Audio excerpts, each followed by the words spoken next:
Hello, everyone. It's been a while since I came out here, and spoke or taught anything. Yeah. But for those that know me personally, the reason that I haven't been coming out here is because recently I just lost my father, you know. Yes, my father passed away. Now I think it's been a month, a month and some days since his passing. And I just didn't want to come here and then start, saying all sorts of things, but I wanted to come here and just, be as real as possible. And truthfully speaking, I really didn't even want to come and talk about me dealing with my father's death and whatever I encountered when I went back home and everything else. I did not really want to do that, but I feel like that would be a disservice to someone because whatever we go through in life, each one of us, it's a lesson to us, but also it can also be a lesson to other people. And sharing, always can encourage others because I don't know who's going through a loss right now. And that person might be encouraged with hearing how, I'm going through it. Yeah. So, but, first of all, I would just like to appreciate each and every person who's been there for me since my dad being sick and then his passing, everybody who helped me, spiritually, physically, emotionally, financially, people called me just to encourage me, giving me, words of encouragement, my family came to be with me, physically to, help me carry the burden of losing somebody. I do not take none of that for granted because when you're going through something like this, that's when you know who your friends are, who the people that, really love you are. And also, these kind of things shows people's true colors because I cannot lie. They say that in every loss, there's a lesson. And yes, I have learned a lot of lessons in the loss of my father. Yeah. But let me start from the beginning. Yes, because my father is my rock, always has been, or should I say was my rock. It's hard for me to speak about him in past tense, because he's always been here. Yeah, but my father has always been a rock in my life. If there's something in life that he failed at, fatherhood is not one. He was such a good father that now as a human being, if I could just be half of what he's been to me and hopefully to also my siblings, I'll say that my children will have a very, very reliable and good parent. Yeah. He had his faults. It's not like everything that he did was super perfect and super okay. No, he was just human. But in his being human, he was such a good parent. Always there when you need him. Always, lending a hand. Always being there to listen. Always being there to encourage. And sometimes that's all that we need in this world because there's a lot of evil going on, There's a lot of evil, there's a lot of hurtful people around that when you have people like that in your corner, always be appreciative because those are the people that encourage you, when you get disappointed in the world, So he was that father. Yeah, and when he got sick, I was still talking to him. He was, at the beginning strong, and he was saying, oh, you know what, the way that I'm feeling, if it continues to go like this, then I'm going to be okay, And I was, praying for him. I was praying for him each and every day. And then when I saw that the situation was getting grievous, I said, okay, I need to fast. And I started fasting for him. And I started praying for him, like literally, like praying hard to God, praying for his healing. Yeah. Because at this moment, I'd already known that I was going home. Me and my husband had made a plan that we wanted to go home for his birthday, which was the 12th of August. So we were already, putting things in place, getting ready to go. And I was every time that I was talking to him, we were talking about me going back home and whatever he wanted that I should bring for him when I go home. So yeah, it was that kind of thing. So when he started getting like really sick, that's when now I started getting alarmed, and I was like, okay, so this is not just that simple, back pain or headache or whatever. This is really a big thing. So let me go back to my God and let me do it the only way I know how to do it. So yeah, I started praying, I started fasting, like I said, and I fasted and fasted. And in the process, when I was fasting, I was still talking to my father, and his situation was not getting any better. But me being the person that I am, and my walk with God, I've gone through a lot of situations and circumstances, in life with God. And my trust was just over there. Whatever the reports that the doctors gave me, I was still praying for my father and hoping for the best result, hoping for the best outcome. I never, in the time that he was sick, lost any hope. And my husband would be witness to that, because even when he came back from work or whatever, and he would ask me like, oh, okay, so how's your dad doing? I would just say, oh, he's doing fine, because I didn't want to go into details that, oh, today they said this and that and the other, because I just felt like I would be feeding off the fear that the devil wanted me and my family to have. So I did not feed into that. All I looked at was God. I focused on God, and I focused on saying that if it is your will, Lord, I know that my father is going to be okay. But as you know, my father did not recover. Yeah, he passed away days short to his 81st birthday. So it's really, and most of the times, somebody probably would look at this and say, but you are grown, and your father was, quite old. But to tell you the truth, it doesn't matter how old, a person gets, a person that you love. You think that because they're getting older, and probably now that those kinds of things become a bit expected, but they're never expected, if I make sense. They're never expected. You can never be ready, or it's the most hurtful, thing ever, because I've had my father for so long in my life.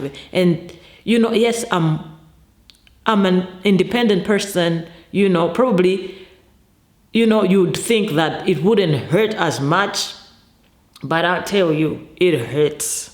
It hurts, and it hurts so bad. And the loss, I feel it, and it's bad. It's bad, because it's like every day that you wake up in the morning, then you realize that person that was there for you unconditionally, come rain, come sunshine. He's not there anymore. You can't just pick up the phone like you used to and talk to them. So, yeah.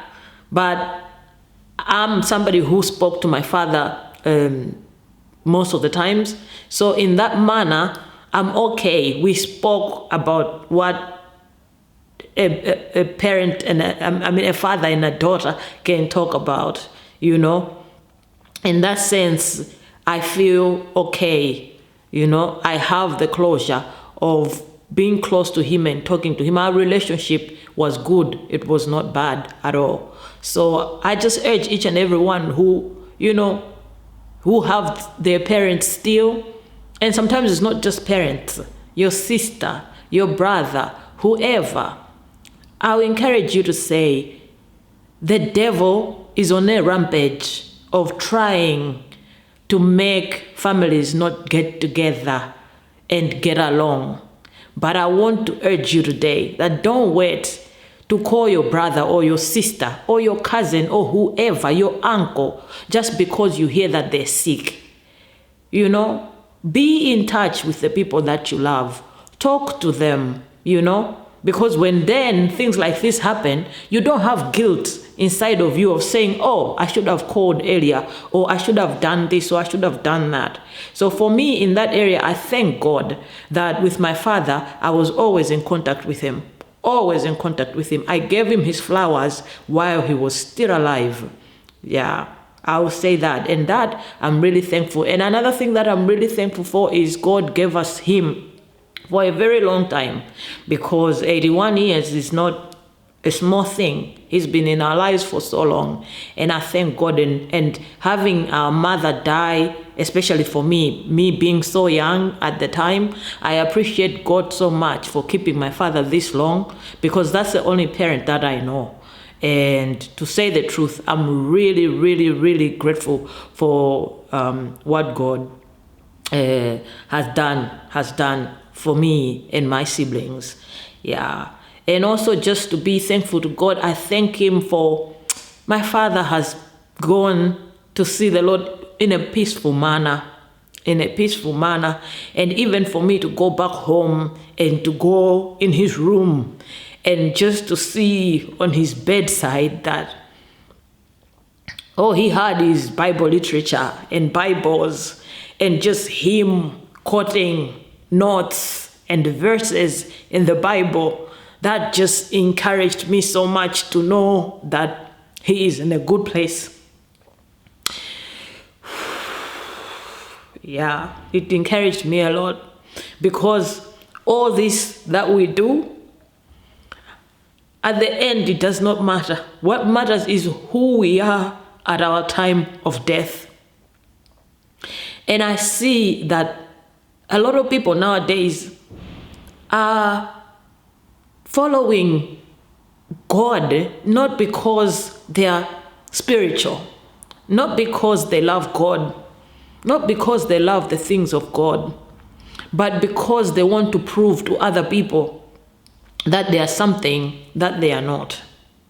And we have to be very careful with that kind of Christianity or spirituality, because you have to know that, yes, people can clap hands for you here on earth, but when it gets to the nitty-gritty, when it's time for you to go, God sees your heart, and God knows what you've been doing in light and in the dark. And a lot of people like to put facades when they're in the light, as if they are good people, as if they are kind people, as if they're really strong, prayerful people. But when they're in the dark, or when they're somewhere alone and people are not seeing them, their true colors come. There are people who are vindictive. There are people who are scheming behind people's backs and slandering others for no apparent reason at all. Let me tell you, the God that we serve is everywhere.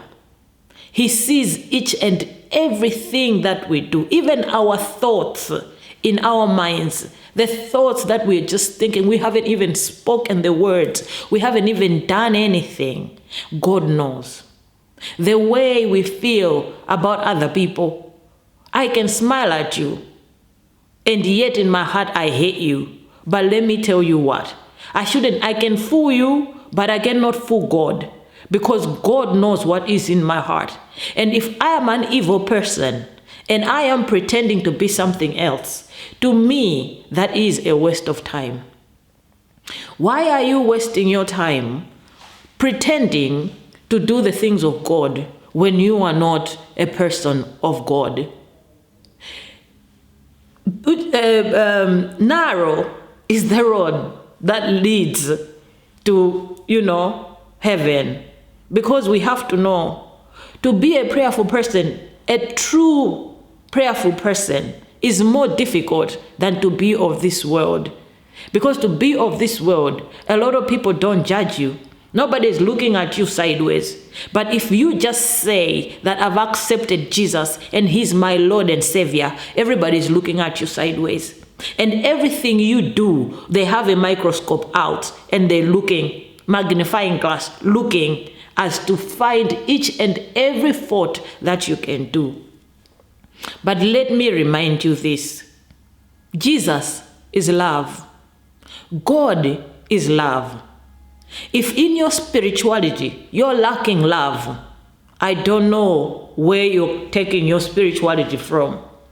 Because if you remember, there's a story in the Bible of the woman who was caught, who was committing adultery. And the Pharisees brought her to Jesus because they wanted for Jesus to, get him in trouble so that he should say something that was against the law. So they brought this woman in front of Jesus and said, we've caught this woman committing adultery. And the law says when we catch somebody, committing adultery, we have to stone them to death. So they asked Jesus and said, what should we do with this woman?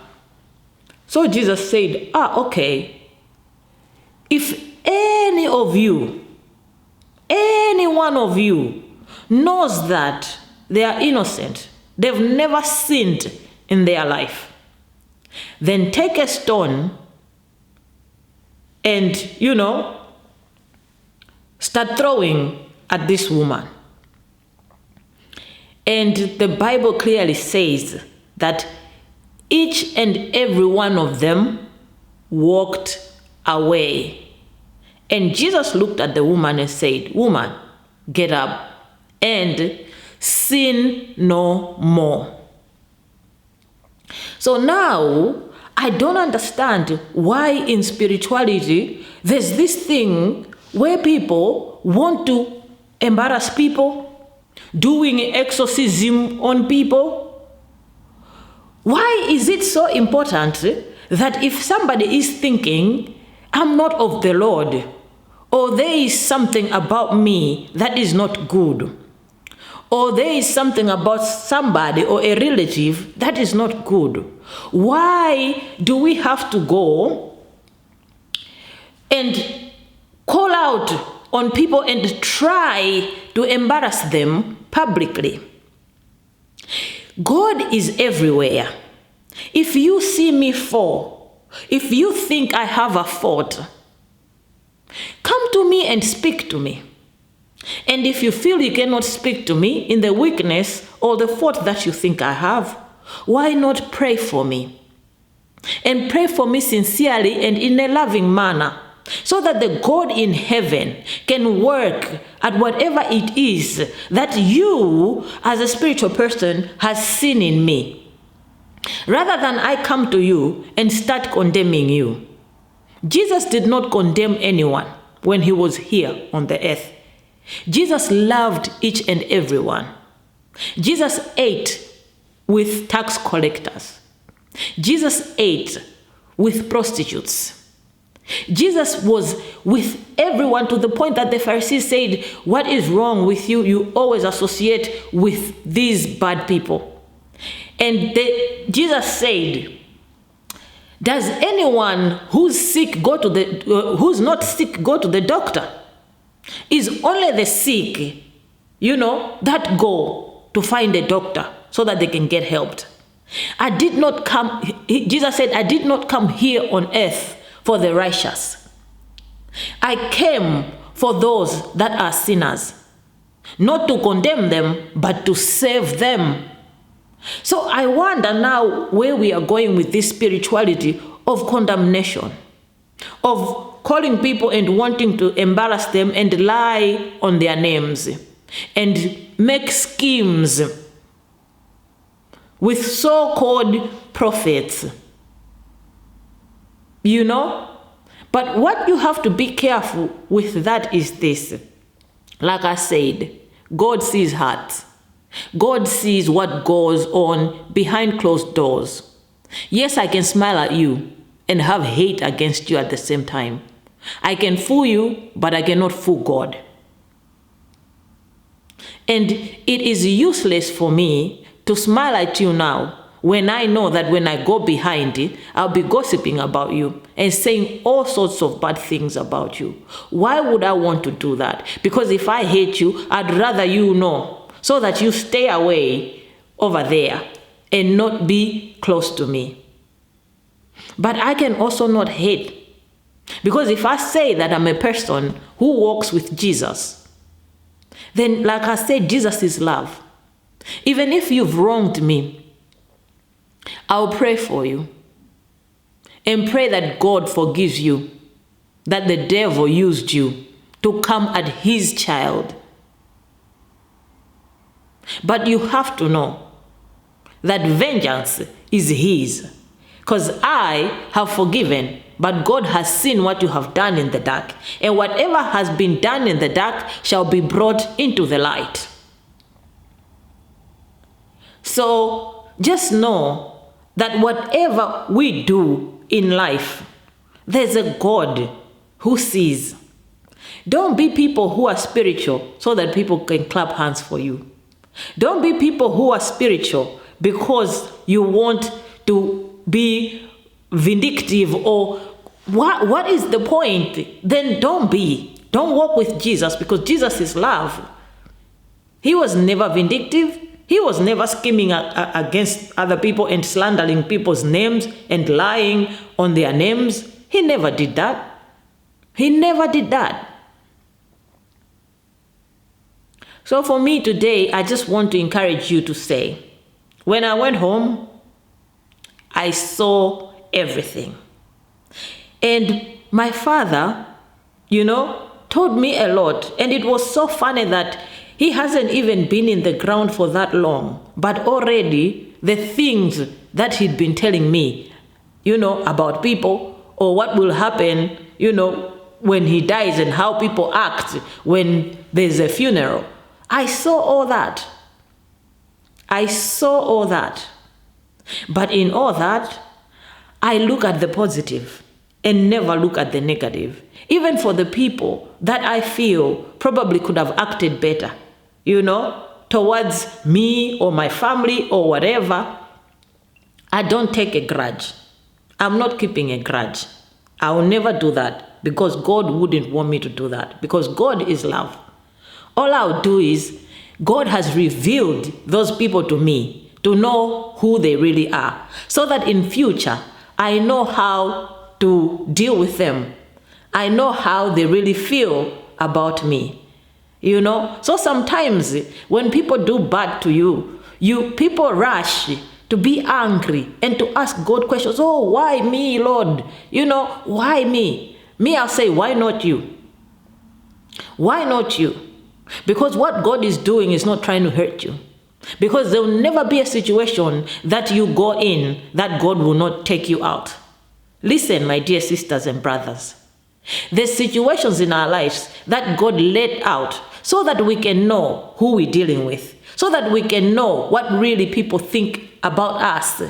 Yes, they can smile at you, but then you see their true colors when they come for you. So don't always question why things happen. Don't always question. Sometimes be grateful, because God is the God that takes what people intended for bad and use it for good. Don't lose your blessing by hating people. Don't lose your blessing by trying to give back the evil that they've done.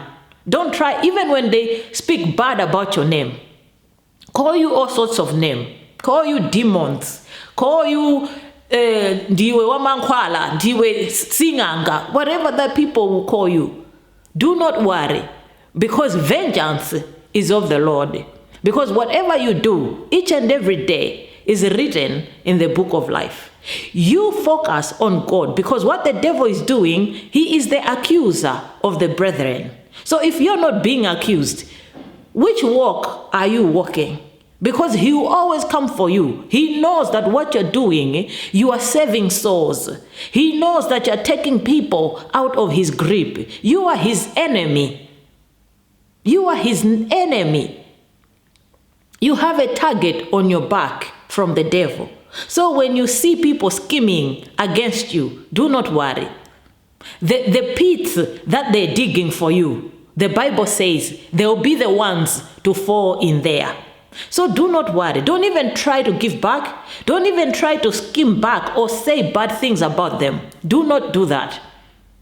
Leave it in the hands of God. Because the devil wants to take away your focus from the important things. Take away your focus from walking strong and proud, and speaking his word and knowing who you are. Let me tell you, nobody can move you when you know who you are. I know I'm a child of God, and nobody can tell me different. The devil can accuse all he wants, can use all the so-called false prophets to call me what he wants. But I know who I am. I am a child of God. I am a child of God, and I walk with God in light and in darkness. Let him vindicate me, because he will and he shall. And I walk proud, without even fear. Without fear. Because, let me tell you, what does it benefit me to try and speak of God or try to walk with God when I know that my deeds are not correct? Don't get me wrong. I'm not perfect. But God is doing a great job in me. And he shall finish it. So, please, from whatever that you are going through because of the loss of the loved ones, maybe you're going through financial hardship because you had to pay bills, at the hospital, do not worry. God is there. He will replenish. Whatever that you have lost, you shall get it back. He will double it, even triple it. So, and if you are suffering with, emotions, missing the people, sometimes, anxiety, depression, whatever it might be, know that God is with you. Know that the people that have gone, especially relatives that know God, do not worry about them. They are in a better place. Do not worry about them. Even though I missed my father, but I'm not worried about him. I'm not wondering where he is. That's for sure.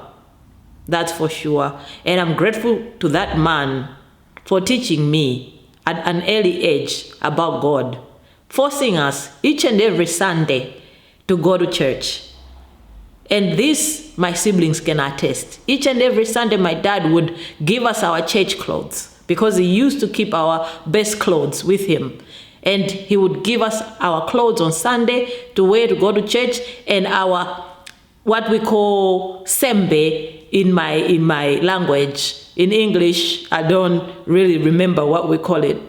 Offering. So he would give us our offering to go to church, and we would go each and every Sunday. And I tell you, I learned about God at a very young age. If I ever, went astray, is because of me being maybe a teenager and being, in my 20s and doing whatever that, young people do, But in that walk, God never left me. He was with me.